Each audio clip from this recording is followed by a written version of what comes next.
Donald Trump just threw out the press during a disastrous meeting that he was holding in the White House with oil execs, where they were discussing how they would carve up Venezuela after Donald Trump's invasion. Donald Trump told members of the press that he needed to then speak with the oil execs in secret so they can discuss how they were going to take the oil from Venezuela. Now, during this disastrous meeting, Donald Trump also looked at the oil execs and said, "You see this area? This is where the Golden Ballroom is going to be built," referring to his unlawful ballroom after tearing down the East Wing. And he seemed to be insinuating that they better chip in for his Golden Ballroom if they want a piece of Venezuela, which is being carved up. So let me show you what went down. You see Donald Trump here kind of staring at where the Golden Ballroom is going to be as he was shaking down the oil execs. But here's where Donald Trump tells the press, "If you don't mind, I will ask the press to leave now, because I'm going to speak with these oil execs about what we can do to carve up Venezuela." Listen to it yourself. Play this clip. So if you don't mind, I'll ask the press to leave, and we will see what kind of a deal we're going to make with these geniuses. And I think you're going to come out very good. Thank you all very much. Thank you. Thank you. Thank you, Mr. President. Thank you. Then before that, Donald Trump looked out the window where he was standing in the White House, and he's like, "You see this area?" He was speaking to the oil execs.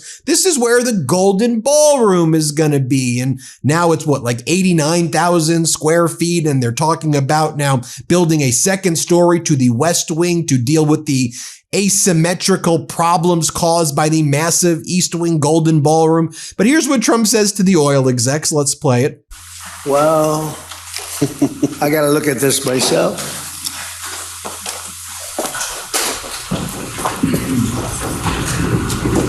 Wow. What a view. This is the door to the ballroom. Now, because Donald Trump does not know the names of the oil execs who he was meeting with, he didn't write it down or didn't even try to learn their names. He would refer to the oil executives by the companies that they led. So he would refer to the Chevron exec as Mr. Chevron. He would refer to the Exxon exec as Mr. Exxon or Mr. Shell for the Shell exec. Watch this here, play this clip. And if we didn't do what we did, China or Russia would have been in Venezuela. I think I can, where's Mr. Chevron? So let me ask you, they would have been there if we didn't do this. Do you agree with that? And then also, before Donald Trump kicked out the press, before he threw them out of the room to do the secret meeting, Marco Rubio would pass notes to Donald Trump, and they were supposed to be private notes, but Donald Trump would then read the notes out loud, like this note where Rubio writes, "Go back to Chevron. They want to discuss something." And Donald Trump's like, "Okay, go back to Chevron? You want to discuss something with me? Here, watch this clip. Let's play it." It's already been written off. It's been written. All right, thank you. You'll make it back one way or the other. You're all going to do very well. I think really very well. Marco just gave me a note. Go back to Chevron. They want to discuss something. Go ahead. I'm going back to Chevron, Marco. Thank you, Marco. Was there a question, Mr. President? Yes, go ahead, Marco. What are you saying here? Mark, if So then Donald Trump was asked by CNN that if Maria Corina Machado, the pro-opposition leader, gave you her Nobel Peace Prize, would you allow her to become the leader of Venezuela? And Donald Trump's like, "We'll see. You know, no one deserves the Nobel Peace Prize more than me. And it's great that she wants to give me her Nobel Peace Prize. So if she does that, maybe she'll have a role." What are you talking about? You've also just anointed Delcy Rodriguez, or you're supporting Delcy Rodriguez, who was Maduro's VP. She's an authoritarian. She used to work in Venezuelan's intelligence services, backed by the KGB, backed by Russia. She also is there with this guy named Diosdado Cabello, the enforcer for Maduro. So Donald Trump's just supporting an extension of the Maduro regime right now. But here Donald Trump says, well, if Machado gives him a Nobel Peace Prize, then maybe he'll give her some role. Like, you think Machado's going to work with Delcy Rodriguez? Like, do you even understand what's going on in Venezuela right now? He doesn't. Here, play this clip. Thank you so much. I have a question for you on Minneapolis, but on Venezuela and your meeting with Machado next week. If she gives you her Nobel Peace Prize, will that change your view about her running that country? Well, I have to speak to her. I mean, I'm going to have to speak to her. She might be involved in some aspect of it. I will have to speak to her. I think it's very nice that she wants to come in, and that's what I understand the reason is, because Norway is very embarrassed by what took place. I mean, they're getting decimated. Look, whether people like Trump or don't like Trump, I settled 8 wars, big ones, some going on for 36 years, 32 years, 31 years, 28 years, 25 years, some just getting ready to start, like India and Pakistan, where already 8 jets were shot out of the air. And I got it done in rapid order without nuclear weapons. I can't think of anybody in history that should get the Nobel Prize more than me. And I don't want to be bragging, but nobody else settled wars. Obama got the Nobel Prize. He had no idea why. He still has no idea. He walks around and he says, I got the Nobel Prize. Why did he get a Nobel Prize? He got it almost immediately upon attaining office, and he didn't do anything, and he was a bad president. So, I mean, you should get the Nobel Prize for every war you stopped. These were major wars. These were wars that nobody thought could be stopped. President Putin called me and he said about 2 of the wars that he's been trying to stop them for 10 years. He wasn't able to do it. He couldn't believe it. So in theory, you should get the Nobel Prize for every war you stopped. Every one of them was major. But, and by the way, you can transfer the Nobel Peace Prize. In the will of Nobel, it says the prize is non-transferable, as he predicted that these types of situations would happen where authoritarians would want to be traded the Nobel Peace Prize to themselves. So he said it's non-transferable. In any event, then the Exxon CEO, or who Donald Trump refers to as Mr. Exxon, actually gave some facts here about Venezuela. And Mr. Exxon said, if you look at the commercial constructs of Venezuela, it is, quote, uninvestable right now under the current circumstances, unless, of course, the United States subsidizes the oil companies to the tune of like $50 to $100 billion, or the United States puts boots on the ground to protect the facilities and the capital expenditures that the oil companies would need to invest in. The Exxon guy's telling the truth. Like, how do you expect us to invest in Venezuela when it's such an unstable place right now, led by an authoritarian regime that you support, and you're trading favors about giving you Nobel Peace Prizes to then say, like, what are you doing? Here, play this clip. With respect to Venezuela in particular, we have a very long history in Venezuela. In fact, we first got into Venezuela back in 1940s. We've had our assets seized there twice. And so you can imagine to re-enter a third time would require some pretty significant changes from what we've historically seen here and what is currently the state. If we look at the legal and commercial constructs and frameworks in place today in Venezuela, today it's uninvestable. And so significant changes have to be made to those commercial frameworks, the legal system. There has to be durable investment protections, and there has to be a change to the hydrocarbon laws in the country. We're confident that with this administration and President Trump working hand in hand with the Venezuelan government, that those changes can be put in place. Then Donald Trump, with zero sense of irony, says that, the problem is Venezuela's really been taken advantage of, while Donald Trump and the oil executives do a secret meeting about taking advantage of Venezuela. Play this clip. Few other things could ever be, There's so much. Venezuela's been really taken advantage of by a lot of people because they drill very little. I mean, as much as you hear they drill very, very little, very small percentage. But now that'll change, and it'll change very rapidly because these are the biggest people, and it'll change very rapidly. So then within minutes of Donald Trump saying that nobody deserves a Nobel Peace Prize more than him, he then threatens to invade Greenland. Play this clip. Put it on. Thank you. And the policy question. How much money are you thinking of giving people in Greenland to get them on board with a possible U.S. I'm not talking about money for Greenland yet. I might talk about that. But right now, we are going to do something on Greenland, whether they like it or not.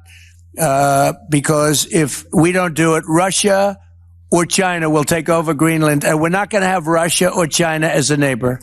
Okay?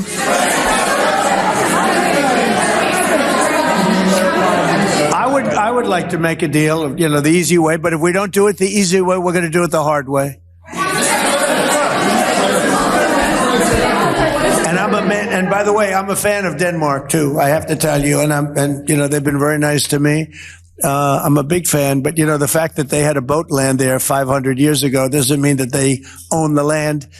I'm sure we had lots of boats go there also, but we need that because if you take a look outside of Greenland right now, there are Russian destroyers, there are Chinese destroyers and bigger. There are Russian submarines all over the place. We're not going to have Russia or China occupy Greenland, and that's what they're going to do if we don't. So we're going to be doing something with Greenland, either the nice way or the more difficult way. Then Donald Trump is asked about the pin that he's wearing, and Donald Trump says that he's wearing a Happy Trump pin. He goes, "This is the Happy Trump pin." He says, "I'm very rarely happy, but they gave me a Happy Trump pin. Here, play this clip." It'll be democracy. Peter? I do have a policy question, President Trump, but I'm having a hard time seeing here. I see the American flag lapel pin. What is the other lapel pin on Somebody gave me this. You know what that is? That's called a Happy Trump. And considering the fact that I'm never happy, I'm never satisfied, I will never be satisfied until we make America great again, but we're getting pretty close, I'll tell you what. This is called a Happy Trump. Somebody gave it to me. I put it on. Thank you. And then during this meeting with the oil execs in front of the press, before Trump threw the press out, Donald Trump says, Venezuela oil is very, very good. Great oil. Okay, but then which it's not though, by the way. And then in 2023, Donald Trump says their oil is garbage in Venezuela. Garbage oil. Watch Trump in 2023 versus 2026. We spliced it for you. Here, play this clip. But now we're buying oil from Venezuela, so we're making a dictator very rich. Can you believe this? Nobody can believe it. Their oil is garbage. It's horrible. The worst you can get. Tar. It's like tar. And to refine it, you need special plants. And Venezuelan oil, which is a heavy oil, very good oil, great oil. It's fantastic for certain things like asphalt roads. Best there is in the world for asphalt roads and other things. Next, Donald Trump is asked why he posted the job data unlawfully early. Trump posted the jobs report and kind of misrepresented it, but he posted the data last night at 8:20 p.m. when it was not allowed to be posted until this morning. So he's getting the numbers. Is he manipulating the numbers? And then he released it the night of before and moved the markets before you're allowed to release it. He says, but if people give me things, I just post it. Here, play this clip. Can you respond to the manufacturing Let's number? give CNN a chance. They've been fighting so hard to get back into the mainstream. Mr. President, you posted some numbers actually on Truth Social last night. People saying you posted the job data early when you're not supposed to obviously share it till the next morning. Did you do that on purpose? No, I don't know. If they posted them, I said post them whenever you get a chance. I don't know. They gave me some numbers. When people give me things, I post them. But the numbers are amazing. Then Donald Trump was shocked that a reporter from Italy asked him a question about Iran. Let's play it. Gentleman with the glasses. All right, thank you, Mr. President. With those very big glasses, actually. Yeah, Ferrari, actually. Mr. President, I have two questions. What do you want the European Union to do in Ukraine? The European leaders seem pretty divided on Ukraine. And then if you can reiterate this straight message that you have to the Iranian leader, to Khomeini, the message that you have. You're talking about Iran? Iran, yeah. What the do first I one want is on Iran Europe. to do? I'm sorry? Where are you from? Italy. Oh, nice place. Yeah. Okay. The first question So is what on are you Europe. asking about Iran for? Well, if you can answer about Europe and what you think the Europeans should do on Ukraine, and then a message.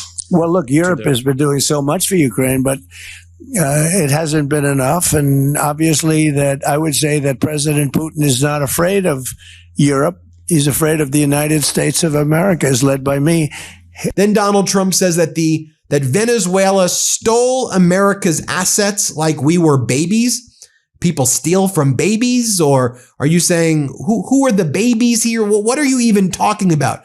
But that's why Donald Trump's like, one of the reasons we invaded is because they treated us like babies. They stole from us like babies. Are you stealing from babies, Donald? Like, what does it even mean?